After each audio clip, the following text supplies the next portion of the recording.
you can easily service it without having to cut out the concrete or jackhammer or bring drills. There's no harsh lighting in the pool. It lights up everything nice and evenly, and hence the name Even Glow. Hey.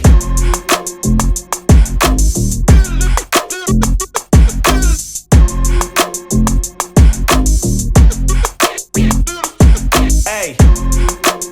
But once this hardware is installed, we will be running to the finish line. Getting pavers done, coping done, retaining wall done, cabana done, all the above.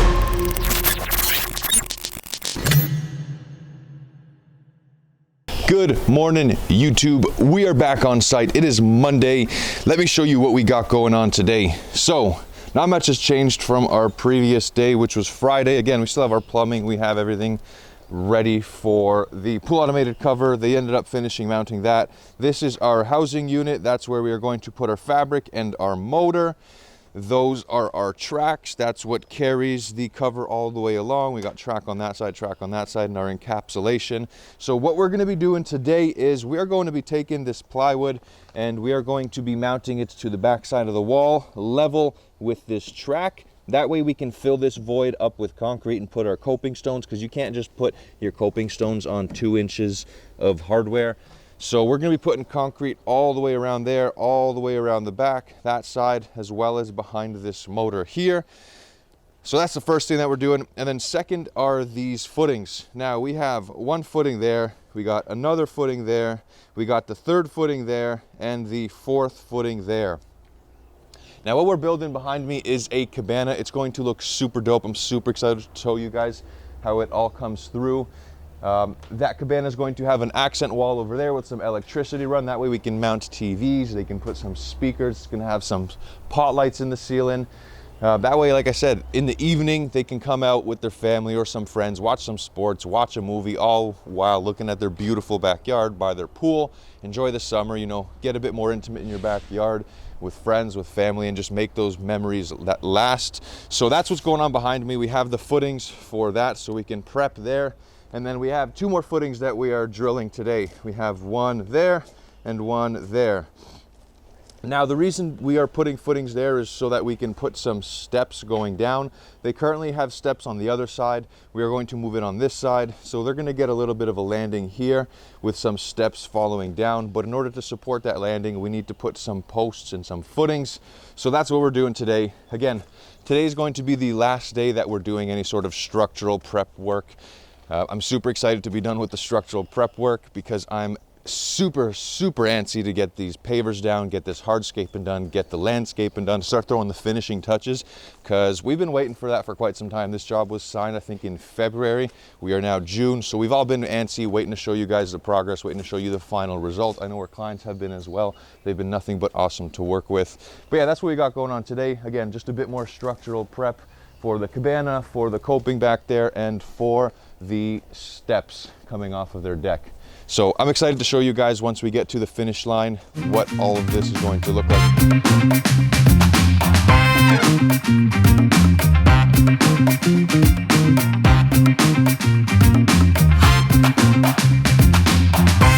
All right, YouTube, a little bit of foreshadowing I had this morning when I was all excited getting ready for hardscaping pavers.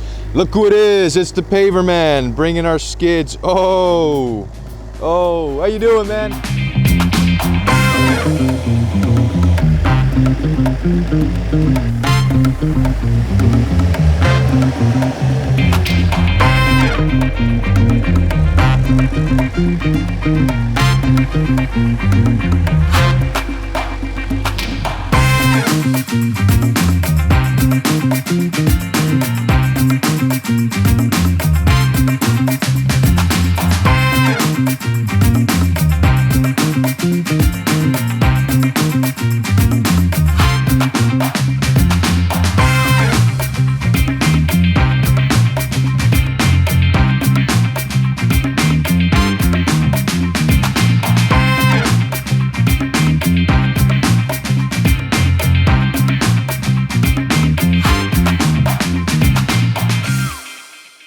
Good morning, YouTube. Happy Monday to each and every one of you. Let's give you guys a little bit of a progress update in what we got going on for the day. So, As you can see, we finally have all of the structure and concrete finished. Today, what I'm going to be doing and what we're going to be starting on is we are going to start laying our retaining wall blocks on top of this wall. So this wall gets retaining wall blocks. It goes all the way around. It continues past the pool onto our structural retaining wall and over there. So we're going to be getting our first row down, making sure everything is nice, perfectly level. We're going to be going that way all the way down. That's what we're doing today. We're also going to be backfilling that area, getting it ready for pavers. And yeah, those are probably going to be the two priorities for today, is getting that first row down, getting things backfilled, bringing up to height. That way we can start doing pavers hopefully later this week. I just actually realized it's not even Monday. We had a rain day yesterday, so today's actually Wednesday. My bad on that one. Happy Wednesday, everyone. And yeah, y'all gonna stay tuned on some progress for this one.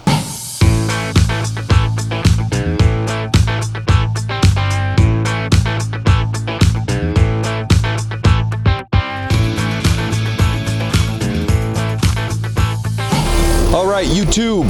Now, what we're doing right this second is we are preparing and establishing a good base for our pavers. So the way I like to do it is we bring in the ditch witch over there. We bring about 2 inches worth of clear stone, which is this material here.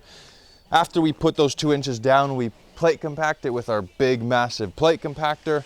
That way it beds itself into the subsoil. Then after that, we go and we take a filter fabric. So let me show you this filter fabric right there. We take that filter fabric and we pretty much just roll it out everywhere on the ground. Now, the reason we do that with the filter fabric is so that we can create a division between our grade and the subgrade.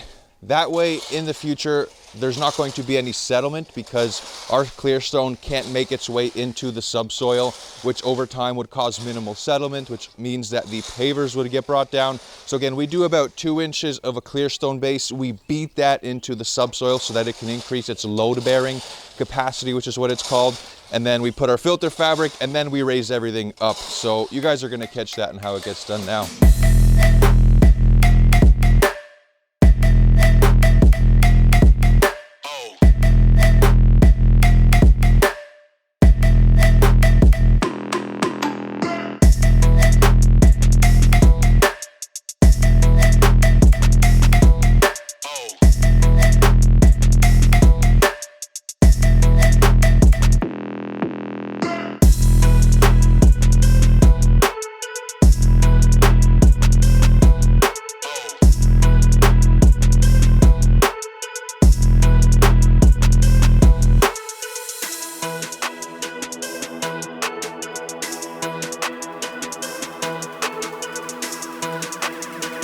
Now that I'm building this retaining wall, I thought I'd stop and give you guys a little bit of an explanation on how we do things. So first things first, you got to carry this extremely heavy block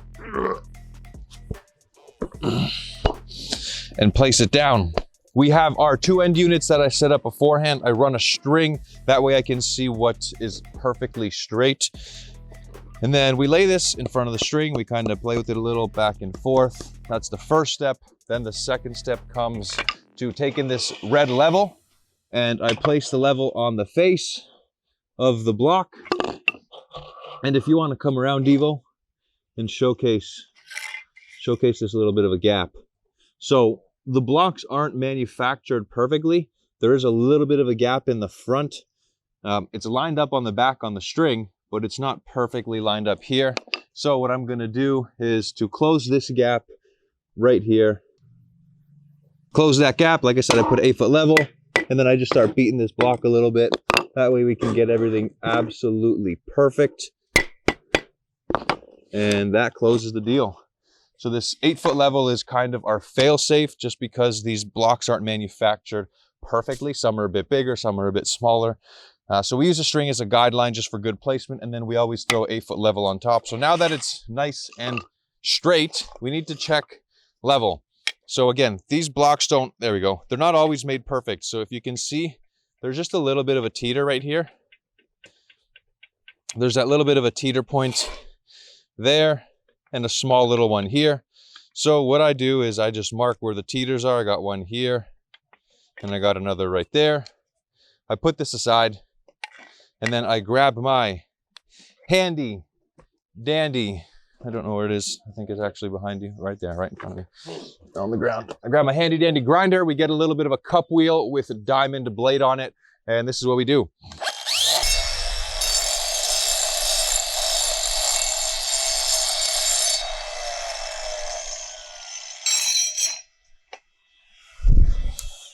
See that? And then I'll take the blower, just kind of blow off that dust, clean up the work area. And now, for the moment of truth, let's see if we got it. I got glue on my level. That's what I got. Bang. No more teeter points. She sits nice and flush. There. Same with that. No more teeter points. A lot of people would just go right over that. They wouldn't really care. They just set another block on top, and then there might be minuscule 1/16, 1/8 of an inch gaps. We just go the extra mile, grind it down, make sure everything's nice, perfectly smooth all the way through. And that way, when we run our 8-foot level, money, absolutely perfect. Check that out. Look at that. Look at that. Look at that. Now that's called perfection, baby. Perfection. Perfectly level all the way through. It's almost like we've done this before, eh?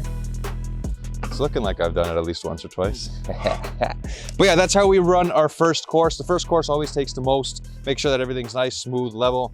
And then after we have the first course ready, then it's just throwing the next course on, gluing it down, and up we build. So that's a little bit of a progress update, just showing you guys how we do our first course. And yeah, continue watching the time lapse.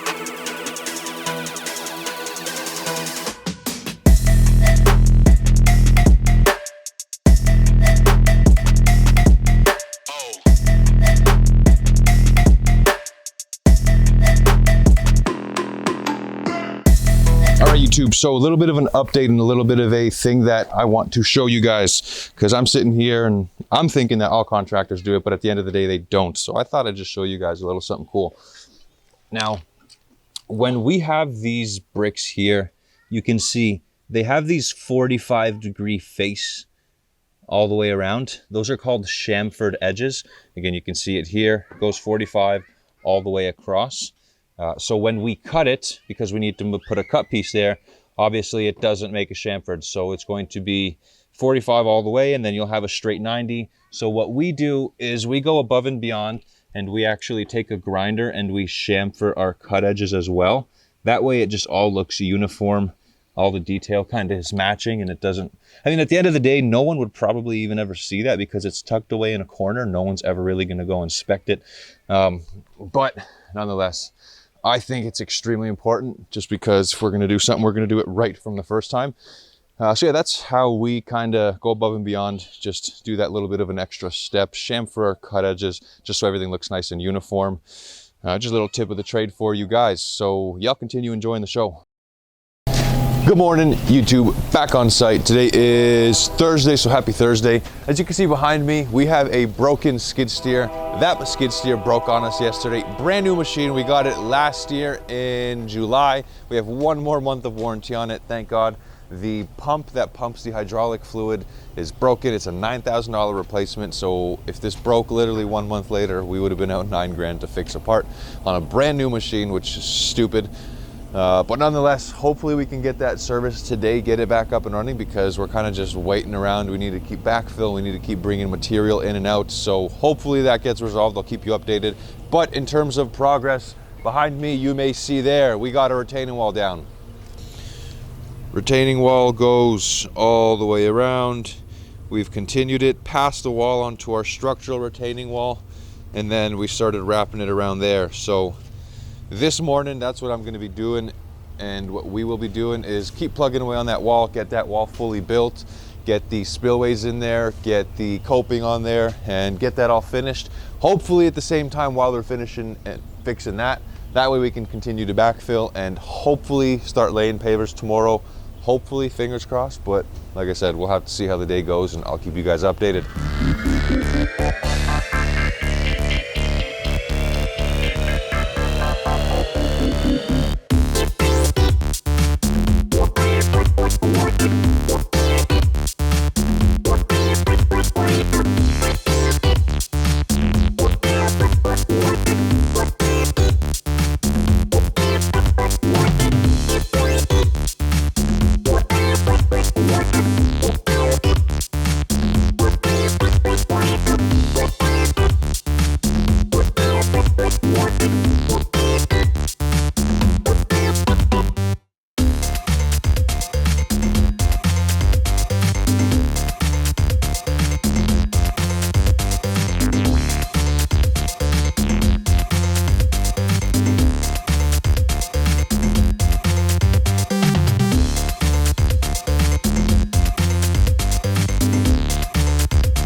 off to that side.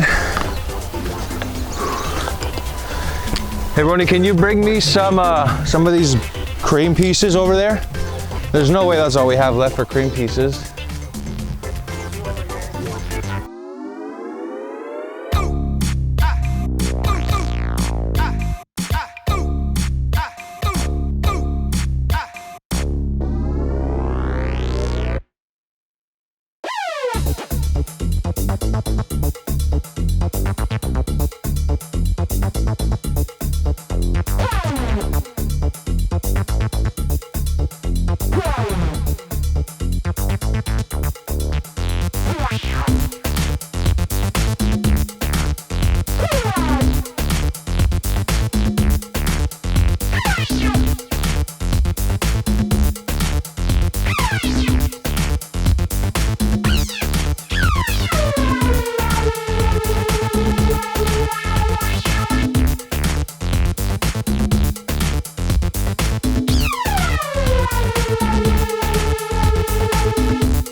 All right, YouTube, what we are going to be doing now that we are on our last row of retaining wall is we are going to take a length. So good man Ronnie over there is going to walk me into the shallow end. He is going to butt me in the wall, and I am going to come up here and take a measurement.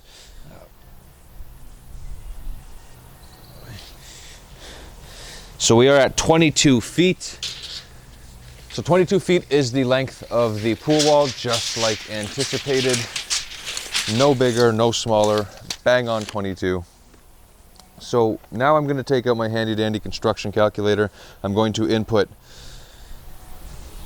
22 feet divided by 3 because we have 2 equal measurements spread across 3 points. So 22 feet divided by 3, which gives me 7 feet 4 inch. So now that I have that measurement, I know that if I go 7 foot 4 3 times, I'll get 2 equal points and I should go to the end of the wall. So I said we're going to take a measurement right here. He's going to hold me in there, and we are at 7 foot 4, which is right there.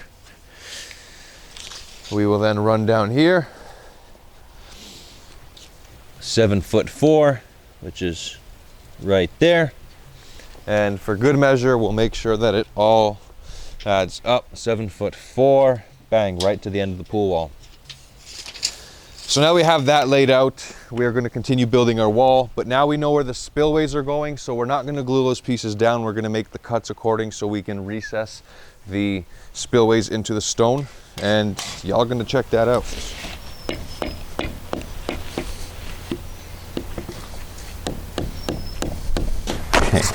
Okay. In front of me is a really hard to open spillway. We come here, I take off the styrofoam. That's garbage, because who reads installation manuals? So this spillway sits on our 3rd course, and like I said, we have it recessed in every row. So we took our mark, that's where the first goes, and then the second comes up here. So I'll take this one over, and I now will start to pretty much draw out, just so I can sort of anticipate the next piece, how it sits. So I know that that's the center. I now know that this is my one edge over here. I now know that this is my other edge over here. So I'm going to take a measurement for this wall piece, the accent one, and see if, all right, good. So I can fit one more full piece before I make any cuts, which is what I'm going to do now. Man, these things are heavy.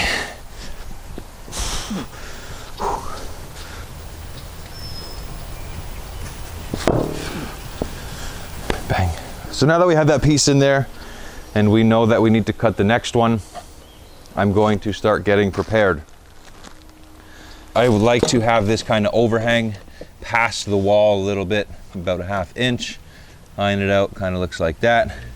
I'm then able to make a mark in the front to be able to see exactly how much I need to cut back, because this, we like to recess so it sits flush with the top of this wall. That way when we put our coping over it, it's seamless. You barely have any idea it's there until it's spilling out water.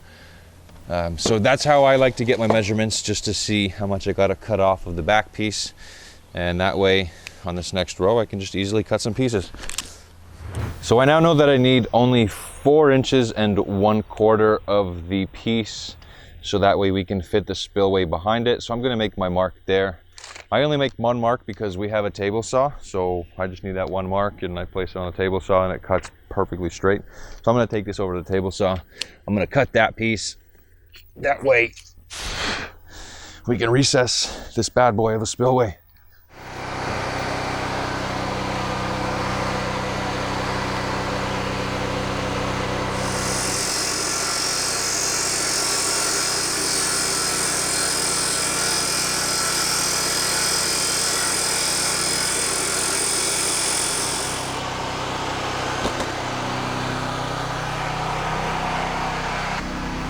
All right, so now that I have my faces cut and I already did one side, I thought I'd kind of just stop and show you guys a little bit of in-depth behind the scenes. So like I said, because we have our spillway and we tried to carve out a flat area for the spillway to sit down, that way the coping runs flush over it, I take my 1/2 inch mark, I put it on that table saw. That way I'm able to get a very nice, perfect line straight up and down. Again, it just helps with the quality. It helps it look much nicer instead of freehanding with the grinder. It leaves a bit more of a jagged, because at the end of the day, we can't cut perfectly straight with our wrists and our arms. So that's why we use a table saw. So now that I have the majority of that carved away, I still need to take back a little bit. So I take my handy dandy grinder that I was just talking crap about. I throw my headphones, some sunglasses, which I also double as eye protection, and we let her rip.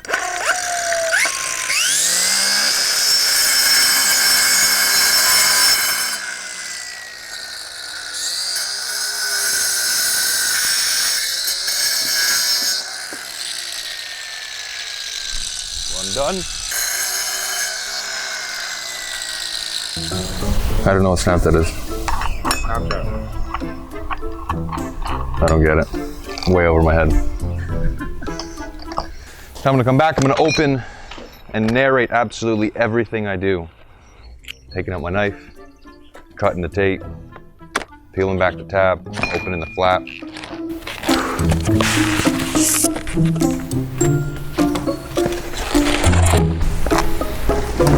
So we're gonna come dry fit everything before we commit to any glue, even though I got glued accidentally down. Thanks, Roni.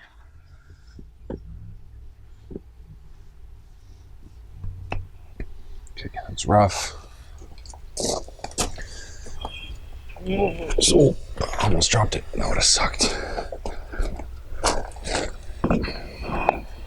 That's some good view. Yeah, baby. Okay.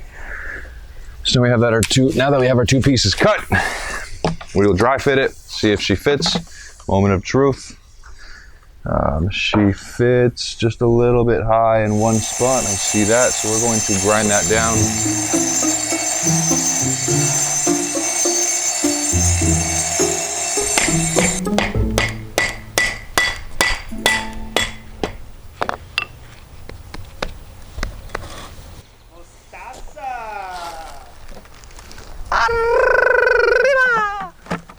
Stay there. We'll put those 2 little pieces behind it. Give it some light distribution. Bang. And just like that, baby, recessed lights. Sorry, not lights, waterfalls.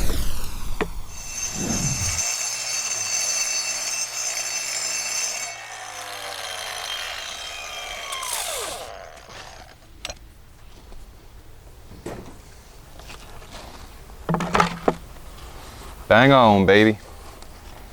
Bang on. And that's how it sits. Sits nice, hidden, recessed. We put our coping over top of it. And again, you would have no clue that this thing was ever in here. It's quite the beauty when it's turned on. I'm super excited to show you guys the finals on this one. Good morning, YouTube. Back on site. It is Friday, so happy Friday. Let me show you a little bit of progress that we got going on. So behind me, as you can see, we have 3 courses of our retaining wall. Let me flip this around and show you. We still need to put our coping on top. It is going to be the same color as the bottom 2 rows on top, so that black is going to be a nice little accent. We got our spillways that you probably have no clue that are even there, because look at that. That's just, it's beautiful. Nice, recessed, sits nice and flush. Boom, coping goes right over top of it. Still have to continue the wall over there. We ran out of some pieces, so we're getting that right this morning. And then another thing for priority today, we will be framing our cabana. Finally, I've been super excited to get this rolling. We have, like I've said multiple times, our footings. So we're gonna be framing up that. We're gonna be framing up some walls over here so we can hide the underneath of the deck. Quite a little bit of framing to do on this project just to make everything look pretty, but nonetheless, you guys are gonna check that out.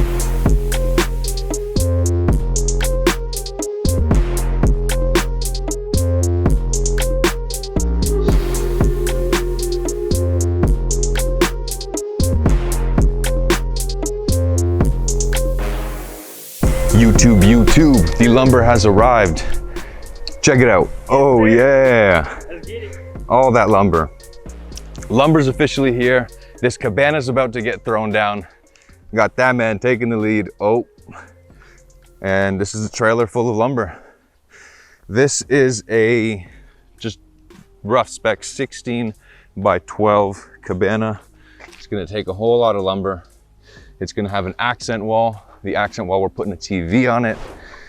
That way they can, you know, enjoy movies, watch sports, UFC, pay-per-view type of thing if you're into that, whatever it might be. Just kind of create a new environment to chill and hang out in your backyard. That's kind of the whole goal here at Visionaries. You know, as much as we do pools, we're not really that fond of just being a pool contractor. We're really trying to just do outdoor living spaces to the next level. That way you can literally have like a separate house in your backyard. So check it out. This is progress for the day.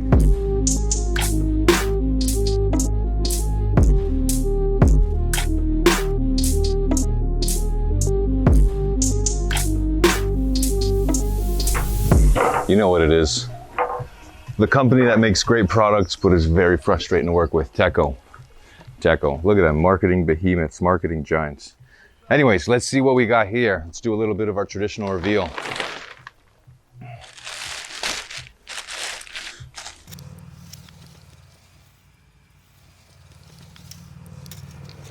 All right, YouTube, let's check this out. Let me whip out my handy dandy tape measure, because the tape never lies. You can move out of the shadow, Roan Dog, that'd be nice. Thank you, sir. So, as you can see, I am hooked on there, no funky business. I come over and I show you the measurement. It is 28 inches minus 1/16, which I would refer to as 28 light. I now hook up on here, again, no funny business.